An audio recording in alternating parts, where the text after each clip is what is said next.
ನಮಸ್ಕಾರ ಆತ್ಮೀಯರೇ, media house ಕನ್ನಡಗೆ ಸ್ವಾಗತ. ಮಂಡ್ಯ ಜಿಲ್ಲೆಯ ಮದ್ದೂರು ಉತ್ಸವ ಕಾರ್ಯಕ್ರಮದಲ್ಲಿ ಸ್ಯಾಂಡಲ್ವುಡ್ನ ಕ್ರೇಜಿ ಸ್ಟಾರ್ ರವಿಚಂದ್ರನ್ ಉಪಮುಖ್ಯಮಂತ್ರಿ ಡಿಕೆಶಿ ಅವರ ಬಗ್ಗೆ ಆಡಿದ ಮಾತು ಈಗ ಸೋಷಿಯಲ್ ಮೀಡಿಯಾದಲ್ಲಿ ಭಾರಿ ಸದ್ದು ಮಾಡ್ತಾ ಇದೆ. ಸಂಕಷ್ಟದ ಸಮಯದಲ್ಲಿ ತಮಗೆ ಆಸರೆಯಾದ ಡಿಕೆ ಶಿವಕುಮಾರ್ ಅವರ ಗುಣಗಳನ್ನ ಸ್ಮರಿಸಿ ವೇದಿಕೆ ಮೇಲೆ ಭಾವುಕರಾಗಿದ್ದಾರೆ. ರವಿಚಂದ್ರನ್ ಅವರ ಗುಣವೇ ಹಾಗೆ, ಕೊಟ್ಟು ಗೊತ್ತೇ ಹೊರತು ಬೇಡಿ ಗೊತ್ತಿಲ್ಲ, ಇನ್ನೊಬ್ಬರ ಮುಂದೆ ಕೈ ಚಾಚಿದ್ದೇ ಇಲ್ಲ, ಸಿನಿಮಾವೇ ಉಸಿರು, ಸಿನಿಮಾವೇ ಹೆಸರು ಅಂದ್ಕೊಂಡು ಜೀವನ ಸಾಗಿಸಿದವರು ರವಿಚಂದ್ರನ್. ದುಡ್ಡು ಮಾಡಬೇಕು ಅಂತ ನಿಂತಿದ್ರೆ ಲೆಕ್ಕವಿಲ್ಲದಷ್ಟು ದುಡ್ಡು ಮಾಡ್ತಾ ಇದ್ರು. ದುಡ್ಡು ಮಾಡಬೇಕು ಅಂತ ನಿಂತಿದ್ರೆ ಲೆಕ್ಕವಿಲ್ಲದಷ್ಟು ದುಡ್ಡು ಮಾಡ್ತಿದ್ರು. ಹಣ ಆಸ್ತಿ ಮಾಡಬೇಕು ಅಂತ ಇದ್ದಿದ್ರೆ ಇವರಿಗೆ ಅದು ದೊಡ್ಡ ವಿಷಯ ಆಗ್ತಾ ಇರ್ಲಿಲ್ಲ. ಚಿನ್ನದ ಸ್ಪೂನ್ ಅನ್ನ ಬಾಯಲ್ಲಿ ಇಟ್ಕೊಂಡು ಹುಟ್ಟಿದವರು ಇವರು. ಆದ್ರೆ ಸಿನಿಮಾನೇ ಉಸಿರು ಅಂದ್ಕೊಂಡು ಸಿನಿಮಾಗೆ ಎಲ್ಲವನ್ನ ಸುರಿದು ಬಿಟ್ರು. ಸಿನಿಮಾದಿಂದ ಪಡೆದಿದ್ದನ್ನ ಸಿನಿಮಾದಲ್ಲೇ ಖರ್ಚು ಮಾಡಿದ್ರು. ಆಗಿನ ಕಾಲದಲ್ಲಿ ರವಿಚಂದ್ರನ್ಗೆ ಇದ್ಯಾವುದು ಮ್ಯಾಟ್ರ್ ಆಗಲೇ ಇಲ್ಲ. ಆದ್ರೆ ಈಗ ಎಲ್ಲ ಗೊತ್ತಾಗ್ತಾ ಇದೆ. ಆದ್ರೆ ಏನ್ ಮಾಡೋದು, ಎಲ್ಲ ಕೈ ಮೀರಿ ಹೋಗಿದೆ. ರವಿಚಂದ್ರನ್ ಇವತ್ತು ಮೊದಲಿನಂತಿಲ್ಲ. ಹಣಕಾಸಿನ ಸಮಸ್ಯೆ ತುಂಬಾ ಕಾಡ್ತಾ ಇದೆ. ಮಗಳ ಮದುವೆ ಟೈಮ್ನಲ್ಲೂ ಸಿಕ್ಕಾಪಟ್ಟೆ ಕಷ್ಟ ಅನುಭವಿಸಿದ್ರು. ಆದ್ರೆ ಯಾವತ್ತೂ ಕೂಡ ತಮ್ಮ ಕಷ್ಟವನ್ನ ಇನ್ನೊಬ್ಬರ ಮುಂದೆ ತೋರಿಸಿಕೊಂಡವರಲ್ಲ, ತಮ್ಮ ನೋವನ್ನ ಇನ್ನೊಬ್ಬರ ಮುಂದೆ ಹೇಳ್ಕೊಂಡವರಲ್ಲ. ತಮಗೆಷ್ಟೇ ಕಷ್ಟ ಇದ್ರು ತಾವೊಬ್ಬರೇ ನುಂಗಿಕೊಂಡು ಹೆಜ್ಜೆ ಇಟ್ಟವರು.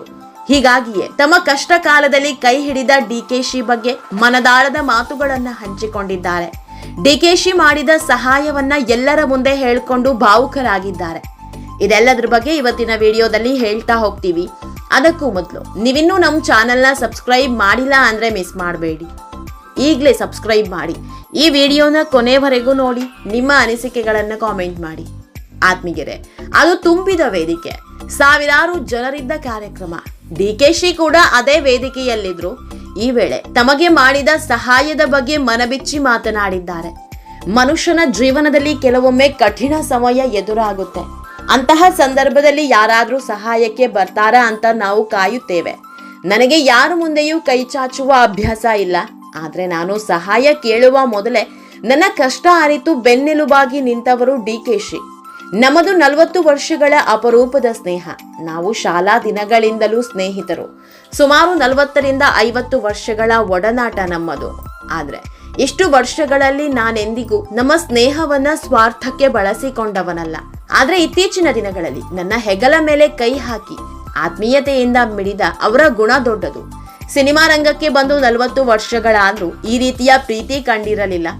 ಈ ಜೀವನದಲ್ಲಿ ನಿಮ್ಮನ್ನ ಮರೆಯಲು ಸಾಧ್ಯ ಇಲ್ಲ ಸರ್, ಈ ಜೀವ ನಿಮಗೆ ಅರ್ಪಣೆ ಅಂತ ಡಿಕೆ ಶಿವಕುಮಾರ್ ಬಗ್ಗೆ ರವಿಚಂದ್ರನ್ ಭಾವುಕರಾಗಿ ಮಾತನಾಡಿದ್ದಾರೆ. ಅಷ್ಟೇ ಅಲ್ಲ, ನಾನು ಜೀವನದಲ್ಲಿ ಸೋತಾಗ ಹೆದರಲಿಲ್ಲ, ಯಾಕಂದ್ರೆ ಜನ ನನ್ನ ಕೈ ಬಿಡಲಿಲ್ಲ. ರಾಮಾಚಾರಿಯಲ್ಲಿ ಪಂಚೆ ಉಟ್ಟು ಬಂದಾಗಲೂ ಪ್ರೇಕ್ಷಕರು ನನ್ನನ್ನ ಹರಸಿದ್ರು. ಈಗ ಕಷ್ಟದ ಸಮಯದಲ್ಲಿ ನೀವು ನನ್ನ ಕೈ ಹಿಡಿದಿದ್ದೀರಿ, ನನಗಷ್ಟೇ ಸಾಕು ಅನ್ನುತ್ತಾ ರವಿಚಂದ್ರನ್ ತಮ್ಮ ಕೃತಜ್ಞತೆ ಸಲ್ಲಿಸಿದ್ದಾರೆ. ಈ ಭಾವುಕ ಕ್ಷಣಗಳಿಗೆ ಸಾಕ್ಷಿಯಾದ ಮದ್ದೂರು ಉತ್ಸವದ ಜನರು ರವಿಚಂದ್ರನ್ ಅವರ ಪ್ರಾಮಾಣಿಕ ನುಡಿಗಳಿಗೆ ಚಪ್ಪಾಳೆ ತಟ್ಟುವ ಮೂಲಕ ಮೆಚ್ಚುಗೆ ವ್ಯಕ್ತಪಡಿಸಿದ್ದಾರೆ. ಇದೇ ವೇಳೆ ಸ್ಥಳೀಯ ಶಾಸಕ KM ಉದಯ್ ಅವರ ಬಗ್ಗೆಯೂ ರವಿಚಂದ್ರನ್ ಭಾವುಕ ಕ್ಷಣಗಳನ್ನ ಹಂಚಿಕೊಂಡಿದ್ದಾರೆ. ಉದಯ್ ಅವರು ನನಗೆ ದೊಡ್ಡ ಮಟ್ಟದ ಸಹಾಯ ಮಾಡಿದ್ದಾರೆ. ವಿಶೇಷ ಅಂದ್ರೆ ಅವರು ನನಗೆ ಸಹಾಯ ಮಾಡಿದ್ದು ನನಗೆ ಗೊತ್ತಿರಲಿಲ್ಲ. ಸುಮಾರು 2 ವರ್ಷಗಳ ಬಳಿಕ ಗೆಳೆಯರ ಮೂಲಕ ಆ ವಿಷಯ ನನಗೆ ಗೊತ್ತಾಯಿತು. ಯಾವುದೇ ಪ್ರಚಾರ ಬಯಸದೆ ಗೆಳೆಯರ ಮೂಲಕ ನನಗೆ ಬೆನ್ನೆಲುಬಾಗಿ ನಿಂತ ಉದಯ್ ಅವರ ಗುಣ ನಿಜಕ್ಕೂ ದೊಡ್ಡದು. ನಾನು ಜೀವನದಲ್ಲಿ ಯಾವುದಕ್ಕಾದ್ರೂ ತಲೆಬಾಗೋದಿದ್ರೆ ಅದು ಕೇವಲ ಪ್ರೀತಿ ಮತ್ತು ಸ್ನೇಹಕ್ಕೆ ಮಾತ್ರ. ನನ್ನ ಉಸಿರಿರೋವರೆಗೂ ಇವೆರಡಕ್ಕೂ ನಾನು ಬೆಲೆ ಕೊಡ್ತೇನೆ. ನಾನು ಈ ವೇದಿಕೆಗೆ ಬಂದಿರೋದು ಸಹ ಕೇವಲ ಉದಯ್ ಮತ್ತು ಡಿಕೆಶಿ ಅವರ ಮೇಲಿರುವ ಪ್ರೀತಿಗಾಗಿ. ಡಿಕೆ ಶಿವಕುಮಾರ್ ಎಲ್ಲಿದ್ರು ಅಲ್ಲಿ ರವಿಚಂದ್ರನ್ ಖಂಡಿತ ಇರ್ತಾರೆ ಅಂದಿದ್ದಾರೆ. ಆತ್ಮೀಯರೇ, ಈ ವಿಡಿಯೋ ನಿಮಗೆ ಇಷ್ಟವಾದಲ್ಲಿ ಲೈಕ್ ಮಾಡಿ, ಶೇರ್ ಮಾಡಿ, ಕಾಮೆಂಟ್ ಮಾಡಿ. ಇನ್ನೂ ನಮ್ಮ ಚಾನೆಲ್ನ ಸಬ್ಸ್ಕ್ರೈಬ್ ಮಾಡಿಲ್ಲ ಅಂದ್ರೆ ಮಿಸ್ ಮಾಡಬೇಡಿ, ಈಗಲೇ ಸಬ್ಸ್ಕ್ರೈಬ್ ಮಾಡಿ.